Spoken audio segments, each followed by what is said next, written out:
Саламатсыздарбы, құрметті студенттер. Бүгінгі сабағымыз әдеттегі сабақтан ерекше болады. Өйткені бүгін бізде ашық сабақ. Сабағымызды бастамас бұрын бірінші старшылар. Топта кім бар, кім жоқ? Топта қазір 20 бала отыр. Сосын Так, екеуі ауырып жатыр, екеуі сирек нысан. қалғандар түгел, да? Отыра ғой. Бүгінгі ашық сабағымызды бастамас үшін мынандай ұсыныстармен келісіп алайық. Бірінші ұсыныс, алдарында тұрған бос ақпараттарды біртіндеп аласыңдар. Осыған байланысты біз екі топқа бөлінеміз.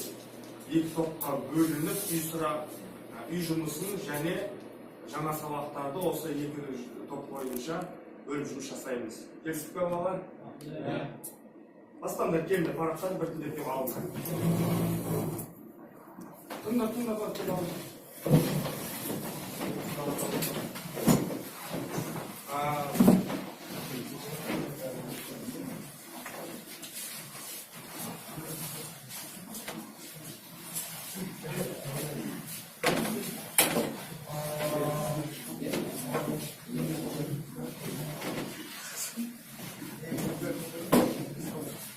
алдыңдар ма?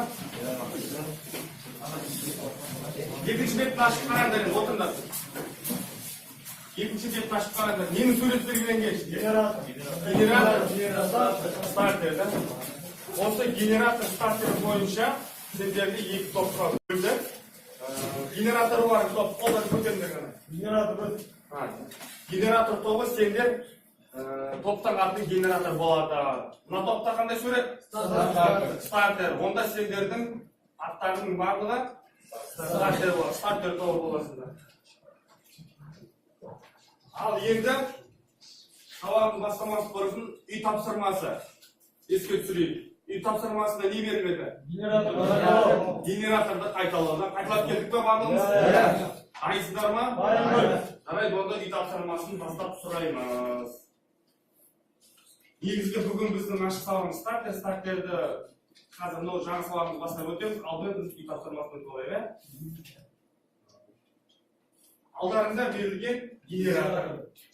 Генератордың кескінделген сұлбасы. Осы кескінделген сұлбасының әрқайсысының өздерінің атаулары бар. Өткен сабақта өттік қой? Енді сол үй тапсырмасын қалай қайталап келді тексеру үшін мен сендерге әр құрылғылардың аттарын әр жерге орналастырып қойдым.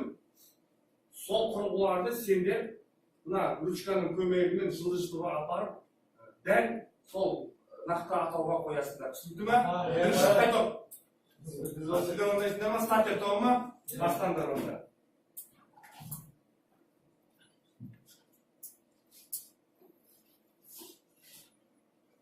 Дұрыс қойды ма? Дұрыс қойды ма? Келесі. Кезек пен кезек шығып ортай берді.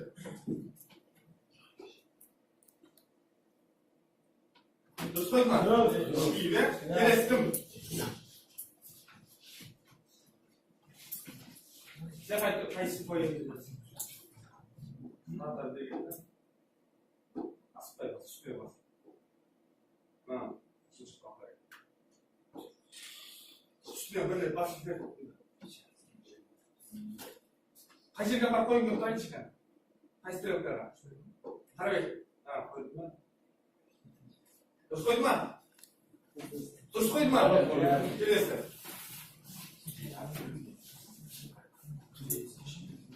Тарап. Давай. Қойды ма дұрыс? Келесі.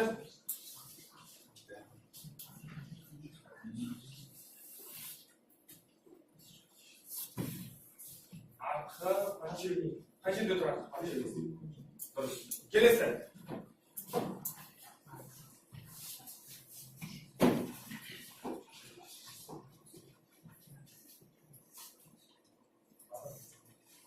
Алдыңғы патшаның қай жерде тұр? Келесі. Келесі кім? Екі тапсырма қалды, орындана қою керек.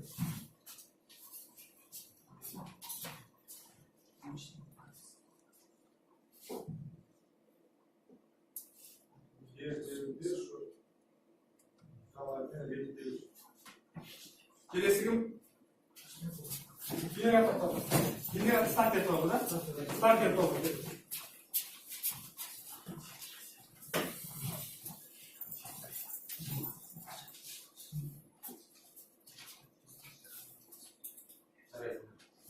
Ал бәрін бірге қайталап өтейік.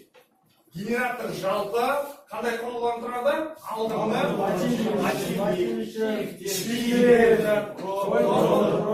ротордан тұрады.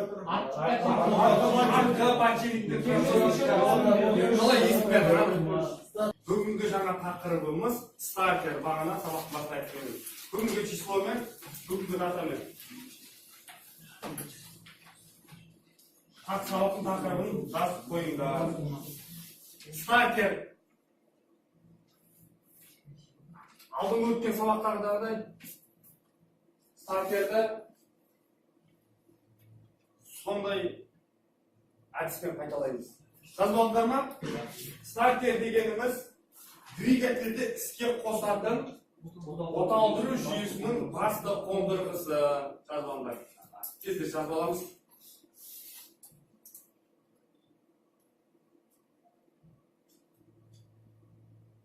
Басты қондырғысы. Ағылшын тілінен аударылған стартер деген ағылшын тіліне келістіріп айтатын болса қандай сөзіне ұқсап тұр? Старт. Яғни ағылшын тілінен аударылғанда бастау немесе қозғап жіберу деген. Оны неге олай айтатынын біз сабақтың барысында түсіндіреміз сендерге. Мен айтқан сөздерін жазып отырыңдар.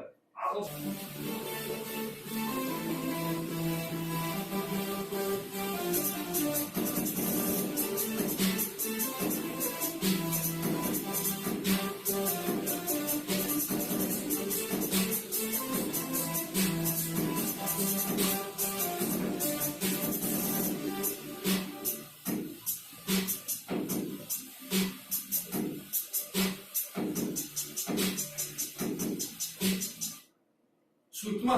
Қайтадан көреміз. Қайтадан көреміз.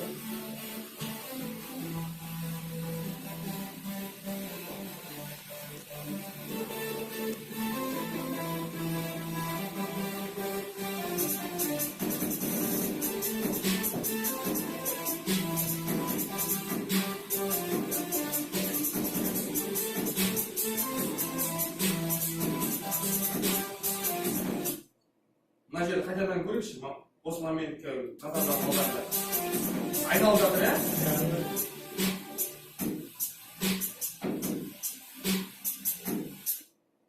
Нені айналдырды осы жерде? Осы суретте не түсіндің ба? Маховикті айналдырды, иә? Маховикті айналдырса, тағы нені айналдырады деген сөз ол? Қозғалтқыш, иә? Қозғалтқышты айналдырды. Енді ары қарай жалғастырамыз.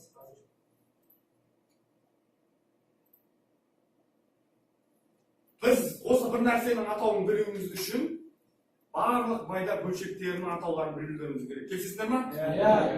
Ондай болса келісетін осында тағы да ручка қаламдардың алдында жазамыз. Мынандай заттар кездесті ме? Қараңдаршы мұқият. Видеода. Кездессе, мына бірінші тұрған зат үстіндегі тартқыш реле деп айтады. Тартқыш реле жазып алыңдар. Тартқыш реле. Көрініп жатыр ма?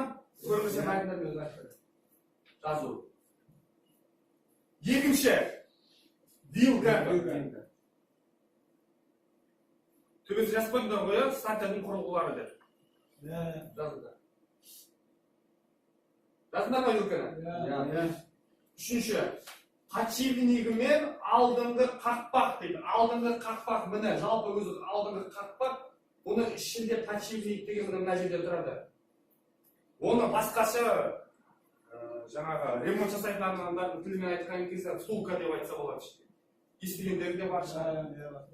Втулканы қағып алып болмаса желініп қалып деген сөз естіңдер ма? Жазып қойшы үшін? Төртінші бендикс. Білетіндер бар екен мәселе. Бендикс. Бұл затты да көрдіңдер жаңа видеоны. Көрген уақытта, иә? Төртінші планетарлы редуктор. Планетарлы редуктор. Жаздыңдар ма? Келесі. Коллекторлы ротор. Коллекторлы ротор.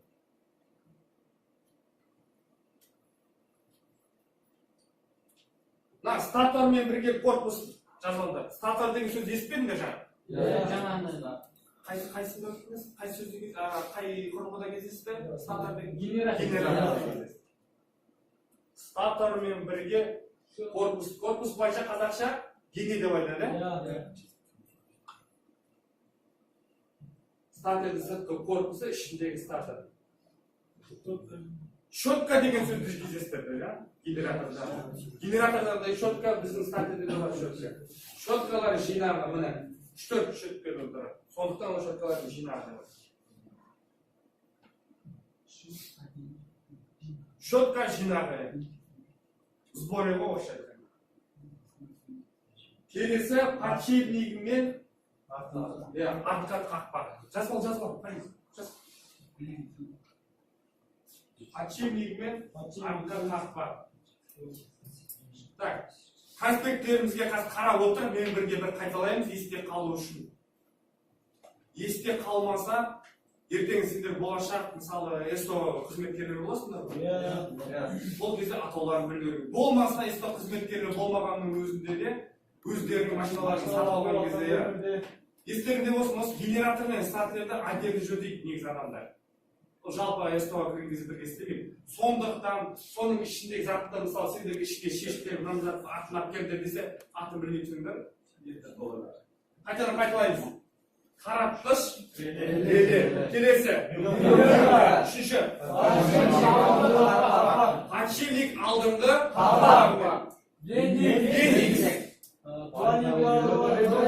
Болмаса өзді айта салыңдар. Редуктор. Келесі.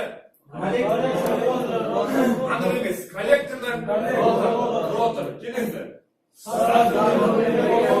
Келесі. Келесі.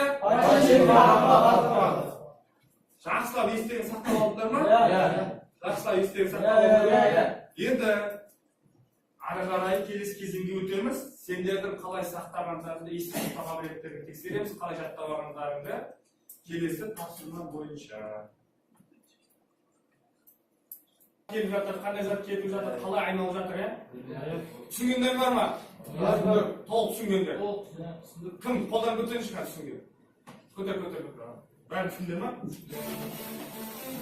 Мынау зат не? Артындағысы? Жоқ, мынау не? Щетка жинағы. Мынау тұрған?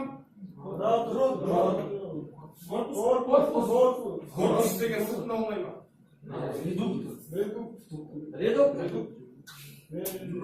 Коллекторы. Бұл суретте редуктор бөлек. Редуктор ол басқа сурет бойынша, видеода ондай редуктор жоқ. Келесі.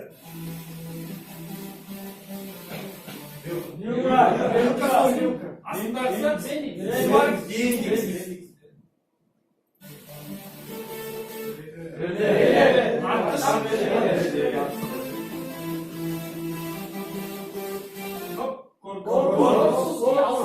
Бірінші неден? Алтынға қақпақ. Сосын онан кейін сосын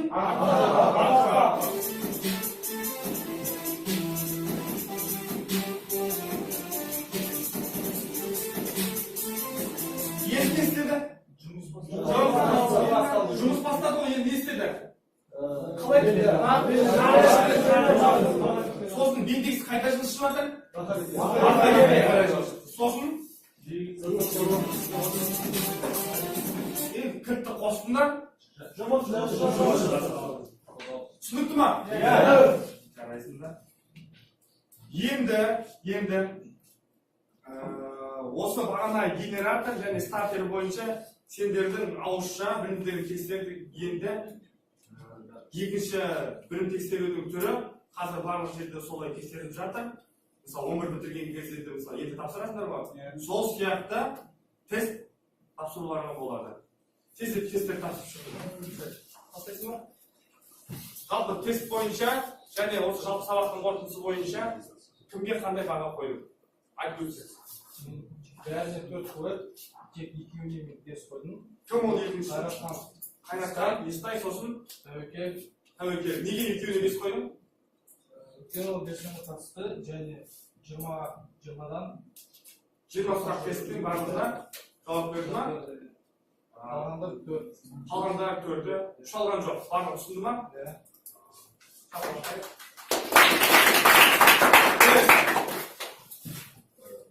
Үй тапсырмасы бойынша барлық балалар 5, айтпайға соған 4. Жаңа сабақ бекіту кезінде барлығына 4 қойылды, өйткені менде ақпарат бар. Дұрыс айтасыз. Және тест бойынша Қалиев Әлібек 4, Омар 5, Руслан 5, Айтпайдан 5, Сүлеймен Айдар 5, Кенжебек Рысқұлов 5. Беске жауап берген ба? Иә, 5-ке жауап берген. Қалғандары 4. Қалғандары 4. Енді топ бір қараймыз. Топты бағалаған жаңа Андрей мен Бақтиярдың ұсыныстары дұрыс, айтқан қорытындысы дұрыс па, дұрыс емес па, және өздері қалай түсінгендеріңді мен білу үшін қажетті нысана әдісі бойынша бағалауды жөн көрдім. Мына алдарында нысана тұр да, неше дейді ғой, түсіндіңдер ме? 4 бөлікке бөлінген, сендер рефлексияларды тексеріп белсенді қатыстым, қызықты болды, жаңа білімді меңгердім, түсінікті болды деген осы 4 бөлікке бөлгенмін. Енді сендер қазір кезекпен кезек мына шегені, астындағы шегені осы 4 бөлікке қойыларын керек. Қай жағында, мысалы, мен болсам, бір шегені аламын да, мен жаңа білімді қалай меңгердім? Қызықты меңгердім ба? Сабақ қызық болды ма? Болмаса белсенді қатыстым ба? Түсінікті болды ма? Болмаса жаңа білімді меңгердім деген 4 бөлікке өздеріңді бағалап осы шегені қойыңдар. Шегінен бастады. Сонда топ басшысының белсендісінің бағалауымен сәйкестендіреміз. 5-ке түсінікті болды да? Келесі.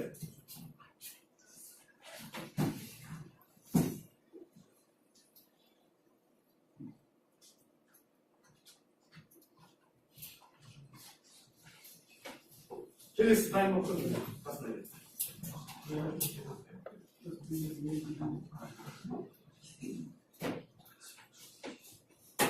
Өтірдесі ортасы жатсы ма?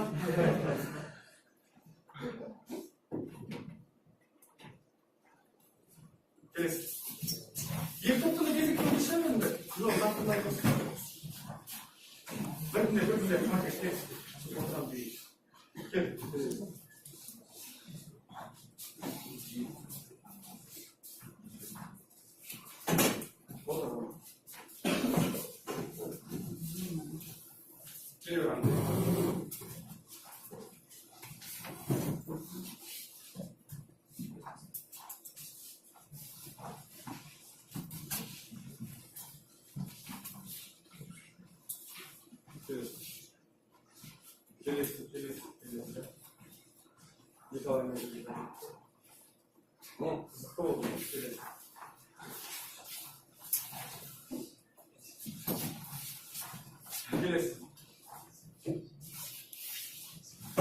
Tatil деген сонымен не болды? Қорытындылай келе. Басты. Яғни ол топ көзін қайдан алады? Аккумулятор. Және үй тапсырмасы бойынша стартер büyük оталдырып бергеннен кейін автомобиль топ көзін қайдан алады?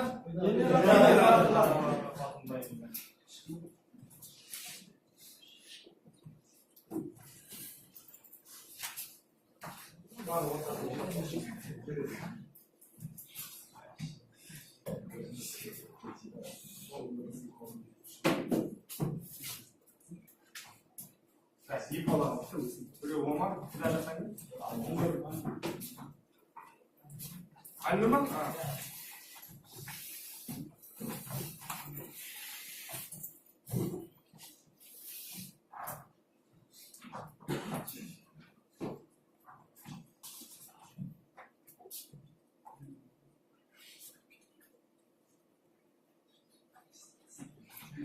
Endi qortulay kelin.